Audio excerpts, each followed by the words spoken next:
आप जानते हैं कि यीशु मसीह इस पृथ्वी पर क्यों आए? क्या आप जानते हैं कि यीशु मसीह इस दुनिया में क्यों आए? यदि आप जानना चाहते हैं तो इस चैनल में आप अंत तक बने रहिएगा। मैं आपको बताऊंगा कि यीशु मसीह इस पृथ्वी पर क्यों आए, यीशु मसीह इस दुनिया में क्यों आए।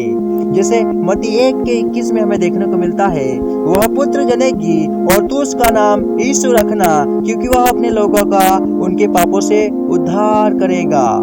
यहाँ पर यूसुफ के स्वप्न में एक प्रभु का स्वर्गदूत आकर कहता है कि तू उसका नाम यीशु रखना। यूसुफ से कहता है स्वप्न में आकर। हालेलुया। जैसे हमें इस वचन में देखने को मिल रहा है कि यीशु मसीह इस दुनिया में इसीलिए आया कि वह अपने लोगों का उनके पापों से उद्धार करे। और हमें नीचे देखने को मिलता है मत्ती 1:22 में, यह सब इसीलिए हुआ कि जो वचन प्रभु ने भविष्यवक्ताओं के द्वारा कहा था वह पूरा हो। अब हमें भविष्यवक्ताओं के द्वारा प्रभु ने कहा था, इसके लिए हमें यशायाह भविष्यवक्ता की पुस्तक में जाना पड़ेगा। यशायाह 9:6 में, क्योंकि हमारे लिए एक बालक उत्पन्न हुआ, हमें एक पुत्र दिया गया है और प्रभुता उसके कांधे पर होगी और उसका नाम अद्भुत युक्ति करने वाला, पराक्रमी परमेश्वर, अनंत काल का पिता और शांति का राजकुमार रखा जाएगा। हमें शांति का राजकुमार रखा जाएगा, यह जानने के लिए हमें मत्ती 1:23 में देखना पड़ेगा। देखो, एक कुंवारी गर्भवती होगी और एक पुत्र जनेगी और उसका नाम इमानुएल रखा जाएगा, जिसका अर्थ है परमेश्वर हमारे साथ। इमानुएल का अर्थ है परमेश्वर हमारे साथ। और हमें मत्ती 1:21 में यह स्पष्टता से देखने को मिलता है कि वह पुत्र जनेगी और तू उसका नाम यीशु रखना। यीशु नाम का अर्थ ही है कि उद्धार करता या यहोवा बचाता है। हालेलुया।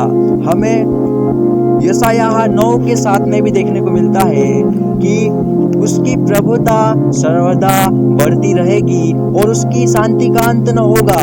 इसीलिए वह उसको दाऊद की राजगद्दी पर इस समय से लेकर सर्वदा के लिए न्याय और धर्म के द्वारा स्थिर किए और संभाले रहेगा।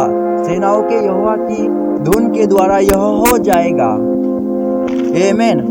जैसे हमें इस वचन के द्वारा स्पष्टता से देखने को मिलता है कि उसके राज्य का अंत न होगा,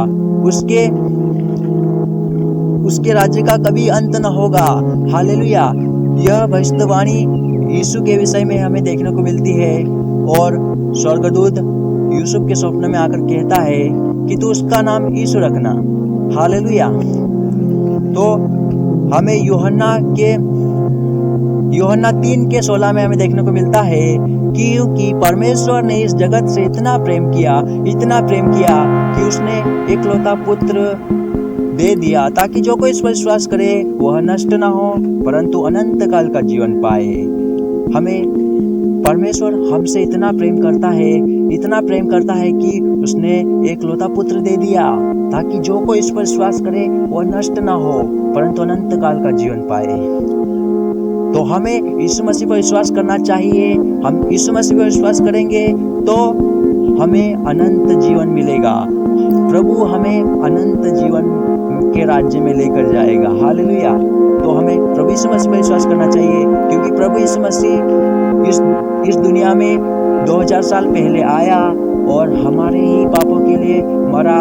मनुष्य के हर एक पापों के लिए मरा, मनुष्य के पापों के लिए मरा और गाड़ा गया और तीसरे दिन मरे हुए में से जिंदा हो गया और अपने चेले को भी दिखाई दिया और 40 दिन तक दिखाई दिया और स्वर्ग में उठा लिया गया। जैसे उठा लिया गया वैसे ही फिर वापस भी आने वाला है।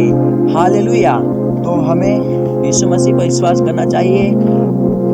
जैसे हमें इस वचन के द्वारा मत्ती 1:21 में हमें स्पष्टता से देखने को मिल रहा है कि वह पुत्र जनेगी और तू उसका नाम यीशु रखना, क्योंकि वह अपने लोगों का उनके पापों से उद्धार करेगा। यीशु मसीह इस पृथ्वी पर इस दुनिया में इसीलिए आया कि वह अपने लोगों का उनके पापों से उद्धार करे। तो प्रभु इस वचन के द्वारा आपको आशीष करे। मैं अगले वीडियो में बताऊंगा कि अपने लोग कौन है। यीशु मसीह के अपने लोग कौन है जिसका यीशु मसीह उद्धार करेगा? यह जानने के लिए आप अगले वीडियो